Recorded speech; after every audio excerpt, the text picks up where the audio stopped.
Sam, thank you, and welcome, everyone. We're going to be talking about virtual currency this afternoon, and we'll also add to it virtual wallets and some of the other high-risk things like opening accounts online, virtual branches, and so forth.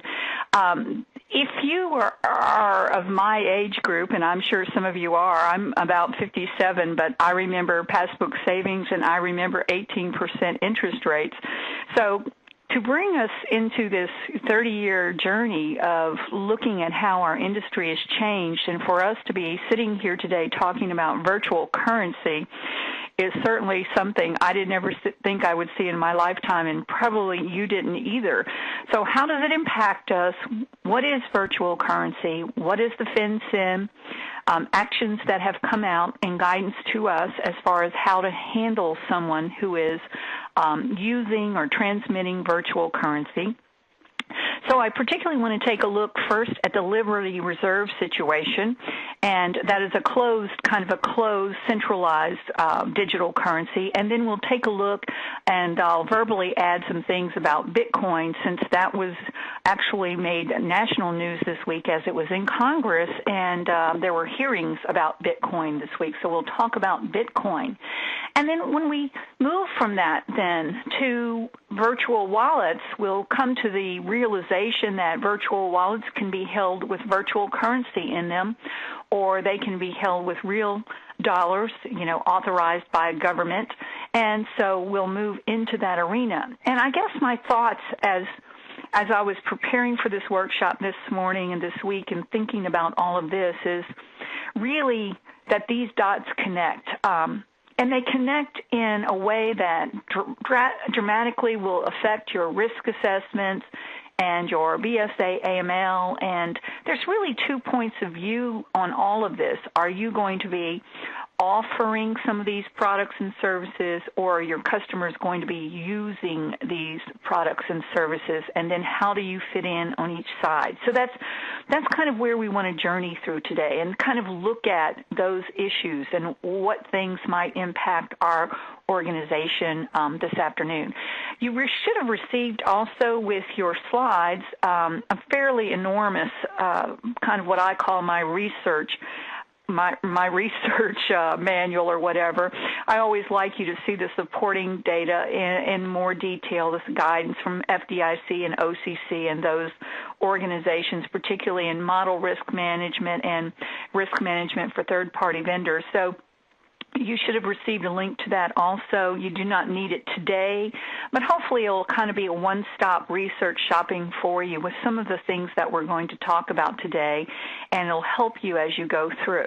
So this issue about virtual currency, certainly we know that there was an action targeted against Liberty Reserve, which is the first web-based money transfer system that FinCEN has directly gone after in a Section 311 special measure.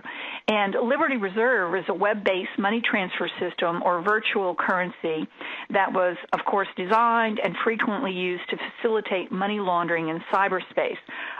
Not all digital currencies, of course, are designed for money laundering. There was a feeling and tracking on this one that it was used specifically for financial crimes.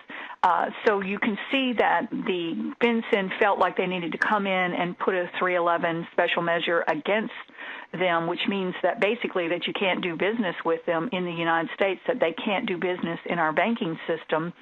So Liberty Reserve is kind of the first sanction or the first action that you see that is taken by FinCEN, but there's definitely another one happening right now as we speak, and that's Silk Road, and we'll talk a little bit about that, and that involves Bitcoin.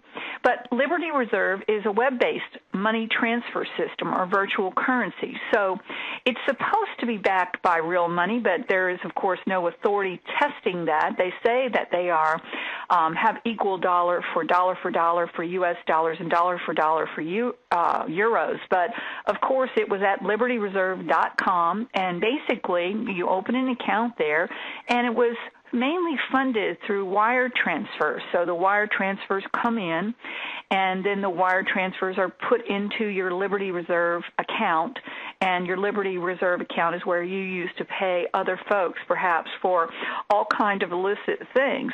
The guy that started it, his name is Arthur Badowski, and also Vladimir Katz were the two characters that were involved in this. And their first business that they had was actually a company in New York, and it was called Gold Age. So that was shut down, and that was an e-gold system, and basically that was shut down, and they pled guilty to that in 2008, and then they moved Liberty Reserve to Nivea, and then eventually it was moved to Costa Rica. So that's where the history of this comes from, and of course they're thinking that out of Gold Age there was approximately $30 million that was transmitted through there for this gold-based e-currency. So again, you kind of thinking of this, like, wow, what is this stuff, and what are they talking about when you're looking at some of this? But when you think about it, the reason Costa Rica would have been chosen is because there's no mutual legal assistance treaty between our country and their country, so it's more of a high-risk country. But basically, these Liberty Reserve accounts, now they appeal to people because you don't have to have much to get a Liberty Reserve account. You basically have to give them an email and your name, whatever name you choose to make up, and then you can pay a privacy fee and give even less information so that the money can be moved without revealing your privacy. So think of Liberty Reserve as sort of an underground financial institution where there is a central bank, basically, and this central bank opens accounts, but these accounts are funded through exchangers who exchange U.S. dollars for Liberty Reserve dollars, which are supposed to be backed dollar for dollar.